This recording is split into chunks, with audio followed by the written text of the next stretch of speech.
बिस्मिल्लाहिर्रहमानिर्रहीम। अस्सलाम वालेकुम। कैसे हो दोस्तों? मैं उम्मीद करता हूँ कि आप सब खैर आफियत से होंगे।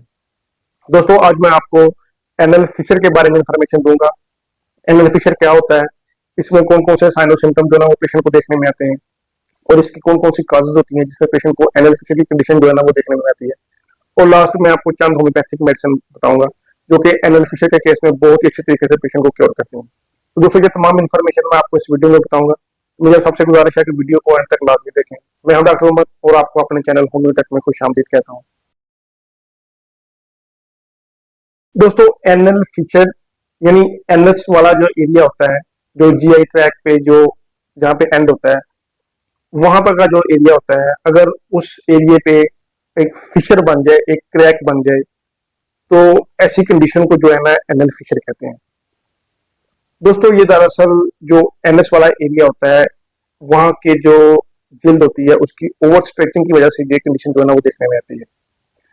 अगर एनएस वाले एरिया की जो जिल्द है, वहां की जो एक क्रैक की कंडीशन जो है ना देखने में आती है, एक क्रैक जो है ना वो पड़ जाता हो, एक कट लग जाता हो एनएस की लाइनिंग में, तो दोस्तों ये दरअसल एक ऐसी कंडीशन होती है जिसमें पेशेंट को बहुत ही ज्यादा एक पेन का सिम्टम जो है ना वो देखने में आता है जब भी पेशेंट जो है स्टूल पास आउट करता है।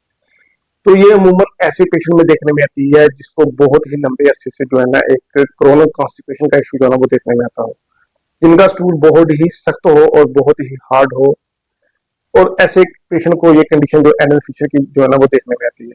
ये दरअसल एनएस वाले एरिया की जो जिल्द होती है, वहां पे ओवर स्ट्रेचिंग की वजह से जो उनकी लाइनिंग में जो एनएस की लाइनिंग है वहां पे क्रैक पड़ जाता है। तो ये दरअसल दोस्तों सिफिलिस की वजह से भी देखने में आती है। तो ये दोस्तों बहुत ही एक पेनफुल कंडीशन होती है जिसे जो कि अक्सर पेशेंट को जो है ना वो देखने में आती है। तो दोस्तों, एनएस फिशर की जो हालत होती है, इसमें जो पेशेंट को सबसे पहले सिम्टम देखने में आता है वो बहुत ही एक टीयरिंग पेन और एक कटिंग पेन जो है ना वो देखने में आती है। यानी जो पेशेंट जब भी स्टूल पास आउट करता है तो उसमें बहुत ज्यादा एक पेन का सिम्टम देखने में आता है, एक कटिंग टीयरिंग पेन सिम्टम देखने में आता है, और उसके साथ ही एक ब्लड का सिम्टम जो है ना वो भी देखने में आता है। यानी पेशेंट के एनएस वाले एरिया से जो है ना एक ब्लड निकलता है जब भी पेशेंट स्टूल पास आउट करता है, और उसके साथ पेशेंट को एनएस वाले एरिया पे रेडनेस और स्वेलिंग भी देखने में आती है।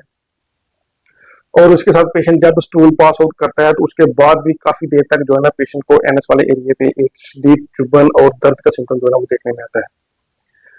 और उसके साथ पेशेंट को एनएस वाले एरिया पे एक क्रैक का सिम्टम देखने में आता है, वहां पे एक जो है ना एक फुल स्मेल फर्स्ट जो है ना उसका सिम्टम जो है ना वो पेशेंट को वो भी देखने में आता है।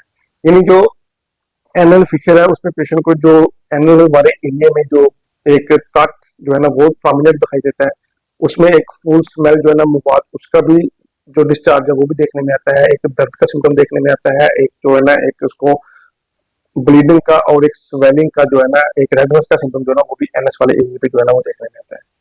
तो दोस्तों, ये एनएल फिशर की एक हालत होती है जो कि खास तौर पे एक कॉन्स्टिपेशन की वजह से जो है ना पेशेंट को देखने में आती है। दोस्तों ये आप लोग देखते हैं कि एनएल फिशर में कौन कौन सी पॉसिबल काजेज होती हैं जो कि पेशेंट को जिस इस हालत में जो है एनएल फिशर की कंडीशन जो है ना वो देखने में आती है। सबसे पहले दोस्तों, जो एक कॉन्स्टिपेटेड इंसान होता है जिसको बहुत ही लंबे अरसे से या बहुत ही अक्यूट कॉन्स्टिपेशन का इशू हो, तो ऐसे केस में ये पेशेंट जो है ना उसको एनएल फिशर की कंडीशन जो है ना वो देखने में आती है। और उसके बाद दोस्तों, ये दरअसल जो एमएस वाले एरिया में जो स्किन की ओवर स्ट्रेचिंग होती है उसकी वजह से कंडीशन देखने में आती है। तो ऐसे लोग जो बहुत ही ज्यादा जो है ना ओवर स्ट्रेन करते हैं स्टूल पास आउट करते वक्त, जो बहुत ही जोर लगाते हैं, तो ऐसे लोगों में भी ये जो है ना कंडीशन एलोफिशियल की देखने में आती है।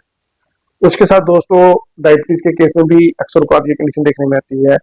एचआईवी के केस में भी ये कंडीशन जो है ना वो देखने में आती है। और उसके साथ दोस्तों, सिफिलिस या सोरियासिस के केस में भी ये कंडीशन जो है ना वो देखने में आती है।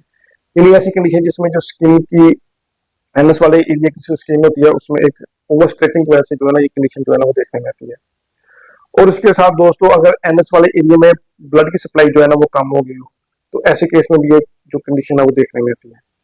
तो दोस्तों, ये चंद एक पॉसिबल कॉजेज थी जो कि पेशेंट को एनएल फिशर की जो एक कंडीशन है, जो एक हालत है, वो पेशेंट को एनएस वाले एरिया में जो है ना वो देखने में आती है।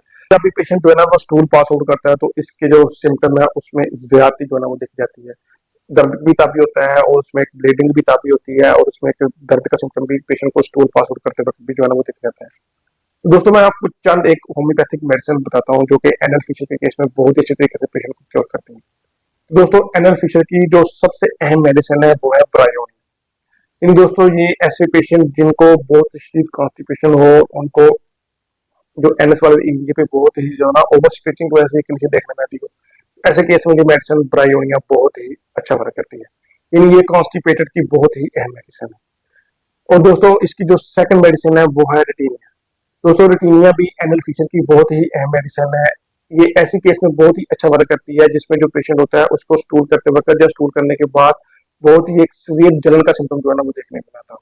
यानी ऐसे पेशेंट जिनको स्टूल करते वक्त या स्टूल करने के बाद जो है ना एक बहुत ही शदीद जो है ना एक जलन का सिम्टम देखने में आता हो, तो ऐसे केस में ये मेडिसिन रेटिनिया बहुत ही अच्छा वर्क करती है। और दोस्तों इसकी जो थर्ड मेडिसिन है वो है नाइट्रिक एसिड। दोस्तों नाइट्रिक एसिड भी एनल फीचर के केस में बहुत ही अच्छा वर्क करती है। ये ऐसे केस में बहुत ही अच्छा वर्क करती है जहाँ पे जो पेशेंट हो वहां उसको स्टमक का मसला हो और उसकी वजह से पेशेंट कॉन्स्टिपेटेड हो और उसको जो स्टूल करते वक्त जो है एक जलन का सिम्टम देखने में आता हो, साथ जो है ना एक ब्लीडिंग का सिम्टम देखने में आता हो। तो ये दोस्तों ऐसे केस में जहाँ पे ब्लीडिंग होती हो, जहाँ पे स्टूल करते वक्त जलन हो और पेशेंट जो है ना उसको स्टमक का मसला हो और कॉन्स्टिपेटेड हो और पेशेंट को फास्ट फूड जो है ना बहुत ज्यादा पसंद हो, तो ऐसे केस में ये मेडिसिन बहुत ही अच्छा वर्क करती है। जो फोर्थ मेडिसिन है वो है पियोनिया। तो दोस्तों पियोनिया भी जो एनल फीचर है उसकी बहुत ही अहम मेडिसिन है। ये उस वक्त बहुत ही अच्छा वर्क करती है जब पेशेंट को स्टूल करते वक्त बहुत ही शदीद पेन का सिम्टम जो है ना वो देखने में आता हो। यानी पेशेंट इतना नर्वसनेस हो कि पेशेंट स्टूल करने ना जाता हो, तो ऐसे केस में ये मेडिसिन पियोनिया बहुत ही अच्छा वर्क करती है। ये कॉन्स्टिपेशन को भी खत्म करती है और उसके साथ जो एक जलन हो रही हो पेशेंट को उसको भी बहुत अच्छी तरीके से पेशेंट को क्योर करती है। तो दोस्तों ये बहुत ही अहम मेडिसिन थी एनल फिशर के केस में। अगर किसी को एनएस वाले एरिया पे एक कट का सिम्टम देखने में आता हो, एक टीजिंग पेन का सिम्टम देखने में आता हो, एक फुल स्मेल का सिम्टम देखने में आता हो, एक ब्लड का सिम्टम देखने में आता हो और पेशेंट को स्टूल करते वक्त बहुत ही सुवेद जलन का सिम्टम देखने में आता हो, दोस्तों ऐसे केस में ये मेडिसिन बहुत ही अच्छा वर्क करती है। दोस्तों मैं उम्मीद करता हूँ कि आपको ये वीडियो पसंद आई होगी। दोस्तों अगर किसी की कोई क्वेरी है तो वो नीचे मेरे व्हाट्सएप नंबर पे मैसेज कर सकता है। Thank you, Allah Hafiz.